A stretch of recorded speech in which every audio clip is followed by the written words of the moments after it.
What is up, people? Van from the Vaniverse Gaming Channel here with another video on Conan Exiles. In today's video, I'm going to look at the DLC armor and weapons versus the standard retail version of the armor and weapons, and let you guys know if buying the DLC gives you a pay-to-win advantage over somebody who doesn't buy a DLC. So, is there an advantage to spending the $10 and buying a DLC versus the guy who doesn't? In addition to that, I'm going to go over the different sets that if you were to buy a DLC based on the weapon and armor stats and not the cosmetic, that I would kind of tell you which ones I would choose just based on how the stats line up with the armors. Now, if you want to just solely look at it based on the cosmetic, I did a video. You can click on the eye in the top right-hand corner, ranking what I felt were the best looking DLCs. But now we're going to get into the actual stats and the nitty-gritty of the armor and the weapons. So let's get started here. So how this video is going to go is, first things first, is we're going to talk about the weapons that are provided with the retail version of the game, and then the weapons for the DLC. Then we're going to compare the armors. We're going to talk about the stats that each armor provided from the DLCs, and also what temperature resistance that they have. And then we're going to, at the end, summarize what has the best stat combinations and which of the DLCs I feel are the most quote-unquote pay-to-win. So let's get started. So the weapons are going to be pretty simple. Basically, you have your basic sword, you have your two-handed sword, your mace, your iron mace, which is your iron warhammer, which is your two-handed mace, your spear, your daggers, your bow, your shield, one-handed axe, katana, lance, great axe, short sword. Okay, I will tell you right out of the gate that the iron short sword, the great axe, the lance, the katana, and the iron broadsword, and the shield, those 6 items are identical in damage, penetration to the DLC. All the DLCs, they are identical. However, when we start getting into these other weapons, these right here, 1, 2, 3, 4, 5, 6, 7, I think there's 7, there is a difference, and that's what I want to show you here. So we'll use the Aquilonian because all of the DLC weapons are identical. So whatever I show you for Aquilonian applies to every other DLC. And it's actually quite surprising, but if you look at the Greatsword, the DLC version does 20 damage, 20% armor pen, right? If you look at this, it does 27 damage, 20% armor pen. So the weapon that you get from the base game actually does 7 more damage than the DLC version. So it's actually more advantageous to use the regular version versus the DLC version. The same applies to the mace. 21 damage, 24% armor pen. This one, 16 damage. So it's actually 8 damage less. I'm sorry, I lied. My math sucks. 5 damage less to do the DLC version than the standard version that comes with the game. Go to the Iron Warhammer, 24 damage, 18 damage. So again, 6 damage difference between this one and all the DLC versions.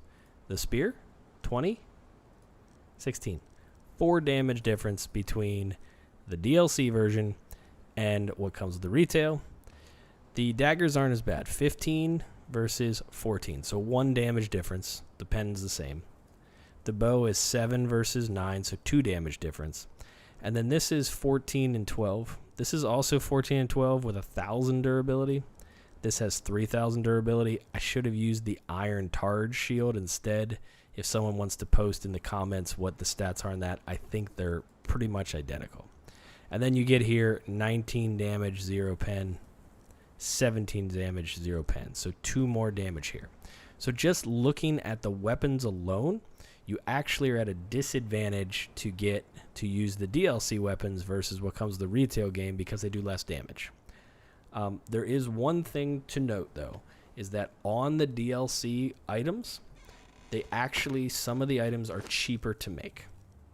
So when we look at the weapons that you can get from regular iron, so if I look at a spear here, it costs me 30 steel, 8 branches. However, if I look at this version, it's 5 and 20. So it actually is 3 branches and 10 iron bars cheaper to make the DLC version, which is also 4 damage less. So it's cheaper to make, but it does less damage. The same applies to the dagger. If you look at the DLC daggers, 5 branches, 20 iron, but if you look at the poignards, it's actually 10 leather. So by making any DLC version, you're saving yourself 10 leather. Some people, that makes sense because leather has a whole nother process to it, and it's easier just to make it without leather because iron and branches are more plentiful than getting hide and then putting it on your little tanner and then doing the whole thing. In addition to that, if we look at the where is it? This right here, the Warhammer, 5 and 20, and if we look at the iron version, it's 8 and 30. So 3 more branches and 10 more iron. Same with the katana, 5 and 30. But if I look at, say, this katana right here, this is for the Poitain, it's 5 and 20. So 10 more iron bars. So basically, the only advantage to the DLC is on the daggers. It costs no leather, where it's 10 leather on the retail version. And then on the katana, the spear, and the Warhammer, I believe are the 3. I don't think it's the greatsword. I think it's just the katana, the spear, and the Warhammer. We're going to find out here in a second. Katana, spear, and the Warhammer are the only ones where basically it costs 10 more iron and 3 more branches to make the retail version versus the DLC. But because the damage is more in the retail version, I think it makes sense. So that's it for the weapons. So just to summarize, if I were to say, is buying a DLC pay to win from a weapon standpoint, it's actually not. It is truly cosmetic, and you're actually at a disadvantage based on how it looks, unless you really think those extra materials, saving those extra materials, is worth less damage. So that's that. Now, let's get into the meat and potatoes of the armor. There are 3 sets of armor: light, medium, and heavy. Okay? All the DLCs have a light, medium, and heavy version except for one, which is the Debauchery of Derketo, which we'll get into. All the armor values for all the light, medium, and heavy are identical. So right here, you'll see if I go into right here, 11, 6, 3, 8, 3. If I go into the Aquilonian, you'll see 6, 11, 3, 8, 3. So all of the armor values on all the DLCs for both light, medium, heavy are identical to the light, medium, heavy of the retail. So just based on armor value, there is 0 difference for the DLCs. They're identical.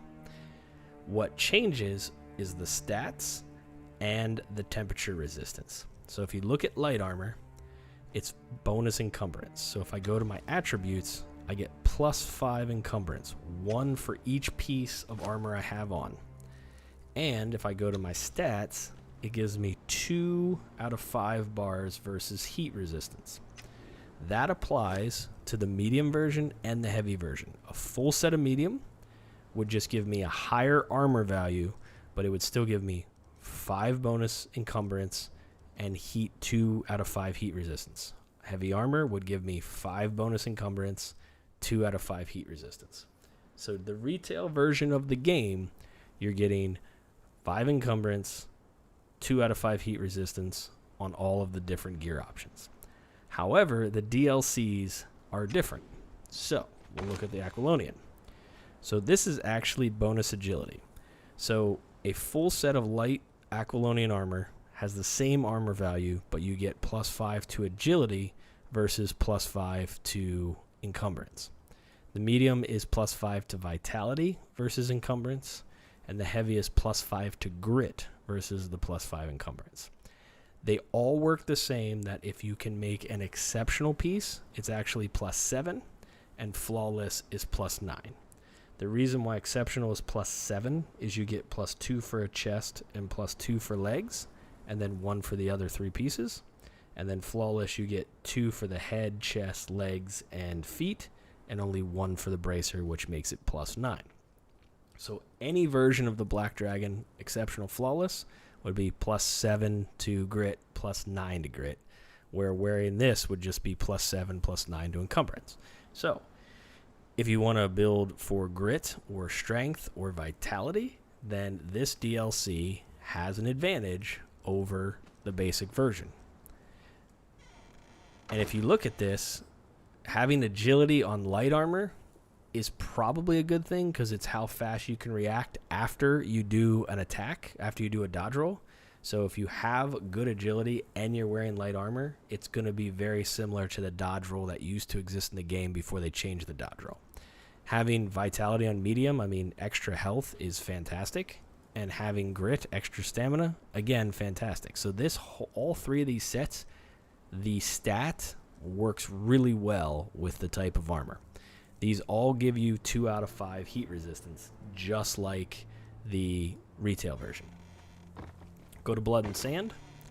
The assassin stuff is +5 to accuracy, which on light armor, again, you probably want to be fairly mobile. So being mobile and then shooting a bow might actually work. It's not the best stat for an armor, but it's pretty decent. You also know this is actually 2 out of 5 to cold resistance, but then the medium is 2 out of 5 to heat resistance, and it gives you +5 to strength. Bonus strength is fantastic.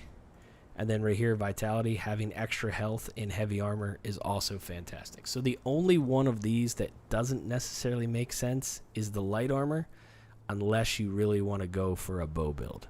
And having a bow with a light armor, probably wanting to be mobile, makes a lot of sense. And I'm not quite sure on why these are both heat resistance and this is cold resistance. So that might be actually a glitch, but there you go. 2 out of 5 heat, 2 out of 5 heat, 2 out of 5 cold. Let's get to the Catan. So again, you have grit on light armor. Having extra stamina regardless is fantastic, and it's 2 out of 5 cold resistance. Having strength on medium armor is fantastic, 2 out of 5 cold resistance. And bonus encumbrance, so this is actually no different than the basic version. It's plus encumbrance. The only difference is this gives you cold protection or this gives you heat protection. So on this DLC, 2 out of the 3 I think are worth it. The third one is not. On this DLC, again, I think 2 out of 3. On this one, I think all 3 line up. So right now, the Aquilonian is my favorite DLC when it comes to the different armor and stat combinations. So as you get to the Yamatai, so you get agility, so +5 agility on light armor. You get 5 encumbrance on medium armor, and you get 5 vitality on heavy armor. So again, 2 out of 3. This encumbrance is pointless since you can get it from this armor, but having 5 to agility for light armor and 5 to vitality for health on heavy makes sense, and all 3 of these are 2 out of 5 heat resistance, same as this. So far, the Yamatai has good light and heavy. The Catan has good light and medium. Blood and Sand has good medium and heavy. And Aquilonian has good all 3. Okay, the Poitain. Poitain, I don't know. I guess that's how you say it. So the light is agility. Again, good stat. 2 out of 5 heat. The medium is encumbrance, which is pointless. 2 out of 5 heat. And then, again, heavy with accuracy is pointless, 2 out of 5 heat. So this is actually only one of the 3, in my opinion, is a good stat for armor. The other 2, I think, are terrible. All right. So we're going to leave Debauchery of Decketo for last. Turanian, you have 2 out of 5 cold resistance, +5 survival. 2 out of 5 cold resistance, +5 strength. 2 out of 5 cold resistance, +5 agility. So agility on heavy armor makes sense. Strength on medium armor makes sense. Survival is not a stat that really makes a lot of sense. Even if you're going for a harvesting stat, I still think encumbrance is better than survival. So again, medium heavy good, light not so good. Okay, picked. So we go for the light armor. We got 2 out of 5 heat resistance, +5 accuracy on a light set. That kind of makes sense. It's not the best, but it makes sense. +5 survival on the medium, 2 out of 5 heat. Survival is not a really great stat. And then 2 out of 5 on the heat on the heavy and strength. So 5 strength makes sense. So This has one good stat, one okay stat, and one not so good stat. So if I were to rank them so far, Aquilonian is probably the best. Blood and Sand, all the other ones are the Catan, the Yamatai, they have 2 out of 3 goods. This one's only 1 out of 3. This one, 2 out of 3 good, and this one is probably 1 out of 3 good. So really the Turanian, the Yamatai, and the Catan are probably all ranked for second best, Aquilonian's first best, and then the Pict probably third, and then the Patane last. Now, let's get to the debaucheries of Decketo, because if there is a DLC, in my opinion, from an armor side that is a little OP or pay to win, is going to be the debaucheries of Decketo. If you watched my ranking video based on how I like the DLCs from a cosmetic perspective, both what they gave you in building pieces and placeables, I actually ranked this last. However, if you look at it from an armor perspective, it's actually probably ranked number 1. It's probably got the best armor sets of the entire DLCs. So let's look at it. So unlike the other DLCs, this comes with 2 sets of heavy armor and a bunch of jewelry, and then some very gimmicky stuff, which we'll get to. So the 2 sets of heavy armor are the Dark Templars, which is 5 agility. Again, having +5 agility on a heavy armor set makes sense. 2 out of 5 heat resistance. And then they have a +5 strength with 2 out of 5 cold resistance. Makes sense. So you have a heat and a cold resist. You have a agility and a strength. Both great stats, both fantastic. Now, you get into this Bejeweled set, okay? Yes, I'm going to put this on and just show this to you. This is kind of a silly looking outfit. I'm not going to lie. Okay? It's ridiculous. However, if you look at it, it gives me +9 agility. All of these in here, this, and this, in order to get to +7, which is exceptional, and +9, which is flawless, you actually need an armorer of a certain tier in order to even make it.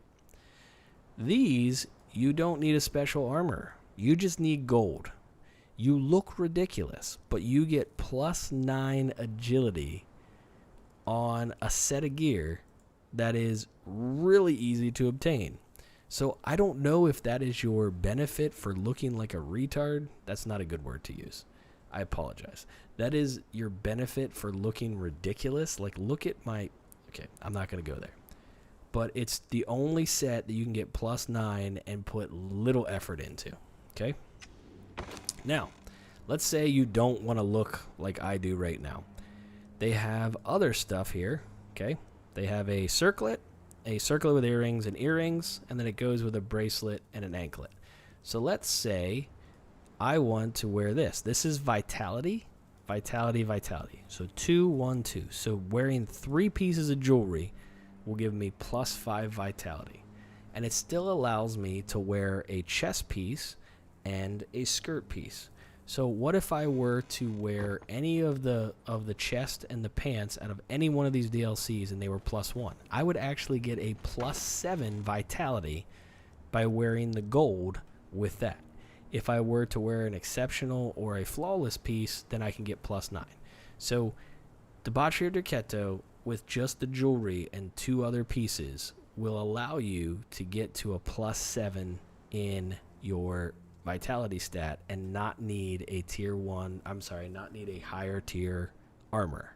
So that's a huge advantage. Yes, you'd have to buy 2 DLCs to do that.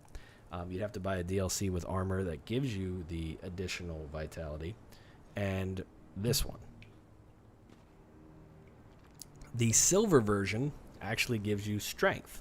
So this gives you +5 strength. So a head, a hand, and a foot gives you +5 strength. So you pick up a chest piece, like say this one, and now you get 6, 7. So you get 7 strength without having a blacksmith to make flawless or exceptional gear. So just by having this DLC alone, you can walk around with 7 strength compared to the normal set over here. So that's a huge advantage in my opinion. In addition to that, you have your noble chest pieces right here, which gives you 1 and 2 encumbrance. So this gives you 3 encumbrance. So if you just had the regular set, 1, 2, 3, that would give you 3, 4, 5, 6 encumbrance. So by wearing the noble, you're getting 6 encumbrance versus the standard 5 encumbrance. This is considered light armor.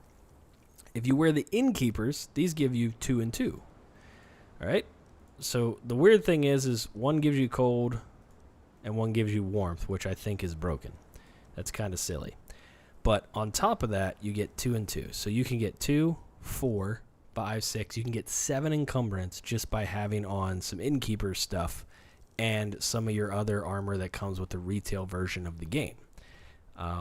That to me is also a huge win. So just by having the Debauchery of Derketo DLC and the basic version, you can get +7 to your encumbrance, your carry weight, without even having to have the tier 2 or the tier 3 blacksmith, etc. And then these are also +2, I believe, to these are also +2 to encumbrance, and these are +2 to encumbrance. So you can wear artisan pants or whatever. I am going to switch out of this outfit because it is extremely distracting. Extremely distracting. So we're just going to put this on. Let's see here. Get in here. Okay, thank God. So, with all of that being said, let's rank everything from a armor perspective. So the first huge question is, are the DLCs pay to win?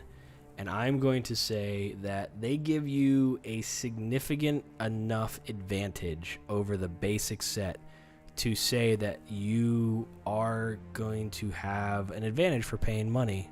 It's not huge because you're actually at a disadvantage for weapons, but being able to get better stat combinations by using the DLC armor versus what you can get from the game, that's equivalent, makes sense, right? Same materials to make. In addition to that, I would say that the Debauchery of Derketo is by far the most pay-to-win DLC of all of them from an armor perspective compared to the rest of them. Now, if I were to buy a DLC, which DLCs would I buy? Obviously, if I want to have good armor stats for both the strength version and also an encumbrance build, I would buy the Debauchery of Derketo #1 rank. I would rank Aquilonian as my #2 buy.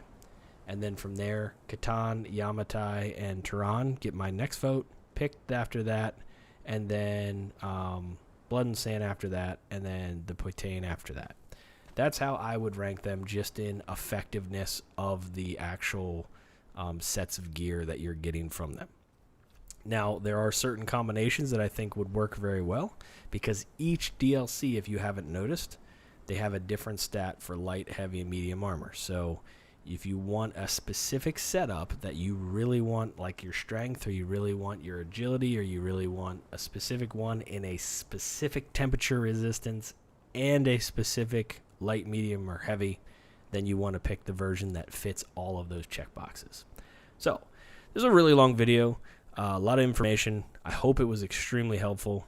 If you like this video, please just let me know down in the comments. Ask me any questions, leave any feedback, and we'll see you in the next video. This is Van from the Vaniverse Gaming Channel. Thanks for watching. Cheers, and peace out.